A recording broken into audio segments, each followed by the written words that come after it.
Bikini உடையில் பெண்கள், ஆபாசத்தை கக்கும் குரோக் AI, கடிவாளம் போட ரெடியாகும் உலக நாடுகள். எலான் மஸ்கின் குரோக் ஏஐ தான் இப்போது சர்ச்சையில் சிக்கியுள்ளது. இந்த குரோக் செயலி பல பெண்களின் போட்டோக்களை ஆபாசமாக மாற்றுவதாக புகார்கள் எழுந்துள்ளன. இது தொடர்பாக இந்தியா மட்டுமின்றி பிரிட்டன், ஐரோப்பிய ஒன்றியம், மலேசியா, பிரேசில் உள்ளிட்ட நாடுகள் நடவடிக்கை எடுக்கப் போவதாக அறிவித்துள்ளன. இது ஏஐ எந்த அளவுக்கு ஆபத்தாக மாறலாம் என்பதையே காட்டுவதாக இருக்கிறது. ஏஐ பல்வேறு வழிகளில் நமக்கு தொடர்ச்சியாக உதவி வருகிறது. அதே நேரம் இந்த ஏஐ என்பது ஒரு கத்தி போலத்தான். எந்த அளவுக்கு இதில் நன்மைகள் உள்ளதோ அதே அளவுக்கு இதில் தீமைகளும் உள்ளன. அப்படித்தான் இப்போது கடந்த சில நாட்களாக எலான் மஸ்கின் குரோக் செயலி சர்ச்சையில் சிக்கியுள்ளது. ஏஐ உருவாக்கும் டீப் ஃபேக் படங்களின் ஆபத்தான அம்சத்தை இது உணர்த்துவதாக உள்ளது. கடந்த ஆண்டு குரோக் அறிமுகம் செய்த குரோக் இமேஜின் என்ற அம்சமே இதற்கு காரணமாகும். எந்த ஒரு போட்டோவை பதிவிட்டாலும் அதை நாம் விரும்பியபடி மாற்றிக்கொள்ளலாம்.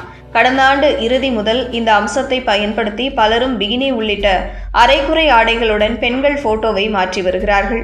இந்த விவகாரத்தில் எலான் மஸ்கும் நடவடிக்கை எடுக்காமல் மௌனமாக இருப்பது சர்ச்சையை மேலும் பல மடங்கு அதிகரித்துள்ளது.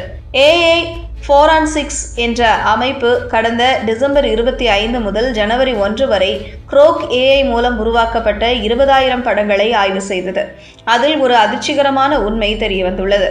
அதாவது பெண்கள் மட்டுமின்றி சிறார்களின் போட்டோக்களையும் குரோக் ஏஐ மாற்றி கொடுத்துள்ளது. சுமார் 2% வரை 18 வயதுக்கு குறைவான பெண்களின் போட்டோக்களை குரோக் ஏஐ மாற்றி கொடுத்துள்ளது. இது உலக நாடுகளை கொந்தளிக்க வைத்துள்ளது. இந்த விவகாரம் குறித்து உடனடியாக நடவடிக்கை எடுக்க வேண்டும் என பிரிட்டன் தொழில்நுட்ப அமைச்சர் லிஸ் கெண்டால் வலியுறுத்தியுள்ளார். இது தொடர்பாக அவர், இது முற்றிலும் அதிர்ச்சி அளிக்கிறது, நாகரீக சமூகத்தில் ஏற்றுக்கொள்ள முடியாத ஒன்று. பெண்களையும் சிறுமிகளையும் இழிவுபடுத்துவதை நாங்கள் அனுமதிக்க மாட்டோம் என அவர் திட்டவட்டமாக தெரிவித்தார். பிரிட்டன் சட்டப்படி தேவையான நடவடிக்கையை எடுக்க முடிவு செய்துள்ளதாக இங்கிலாந்தின் கண்காணிப்பு அமைப்பான ஆஃப்காம் கூறியுள்ளது. அதேபோல போலந்து நாடாளுமன்ற சபாநாயகர் வ்ளோடிமிர் சார்சாஸ்டியும் இதை கண்டித்துள்ளார். குரோக் உடனடியாக இந்த விவகாரத்தில் நடவடிக்கை எடுக்க வேண்டும் என வலியுறுத்தினார்.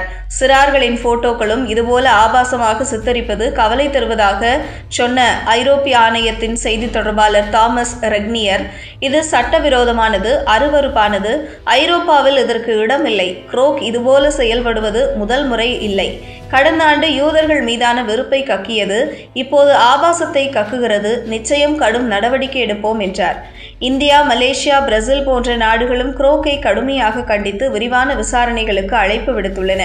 இது தொடர்பாக விளக்கம் அளிக்குமாறு மத்திய அரசு குரோக்கிற்கு நோட்டீஸ் அனுப்பியுள்ள நிலையில் விரைவில் கடுமையான நடவடிக்கை எடுக்கப்படும் என மலேசியா, பிரேசில் கூறியுள்ளன.